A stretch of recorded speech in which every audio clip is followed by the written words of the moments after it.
ஆண்டவராகிய இயேசு கிறிஸ்து ஏன் 3ஆம் நாளில் உயிர்த்தெழ வேண்டும்? வேதத்தில் மறைந்திருக்கும் ஒரு சில ரகசியங்களை பார்ப்போம்.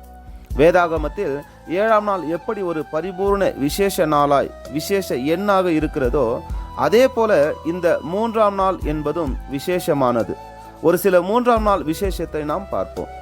ஆதியாகமம் 1 அதிகாரத்தில் இந்த பிரபஞ்சம் தேவனால் 6 நாட்களில் படைக்கப்பட்டது நமக்கு தெரிந்த ஒன்று. நாம் அதை 2ஆக பிரித்து கொள்ளலாம். முதல் 3ஆம் நாளில் ஆதியாகமம் 1 அதிகாரம் 9 13 வசனங்களில் தேவன் புல்லையும் விதை தரும் பூண்டுகளையும் கனி தரும் மரங்களையும் முளைத்தெழும்ப பண்ணினார்.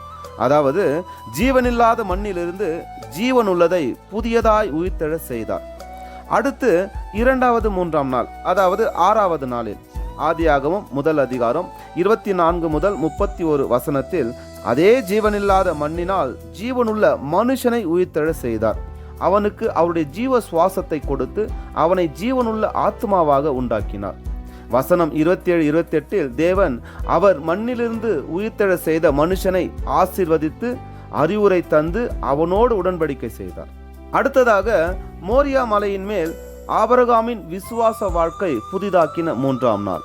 22வது அதிகாரம் 4வது வசனத்தில் 3ஆம் நாளில் ஆபிரகாம் தன் மகனாகிய ஈசாக்கை மோரியா தேசத்து மலையில் பலியிட தேவனுடைய சொல்படி கீழ்ப்படிந்து நடந்ததால் அங்கே ஈசாக்கு மரிக்க வேண்டியவன். ஆனால் தேவன் அவனுக்கு பதிலாக ஆட்டுக்கடவை பலியிட்டு ஈசாக்கிற்கு ஒரு புது வாழ்வை கொடுத்து ஆபிரகாமை ஆசீர்வதித்து உடன்படிக்கை செய்தார். அடுத்ததாக சீனாய் மலையில் இஸ்ரவேல் ஜனங்கள் வாழ்க்கையை மாற்றின 3ஆம் நாள். ஆதியாகமம் 19 அதிகாரம் 1-16 வரையில் உள்ள வசனங்களில் பார்க்க முடியும். பாருங்க, தங்கள் வாழ்க்கை இழந்து அடையாளத்தை இழந்த இஸ்ரவேலரை மீட்டெடுத்து அவர்களுக்கு புதியதாய் ஒரு வாழ்க்கையை உயிர்த்தெழ செய்து சீனாய் மலையின் மேல் 3ஆம் நாளில் கர்த்தர் அவர்களை ஆசீர்வதித்து அவர்களோடு உடன்படிக்கை செய்தார்.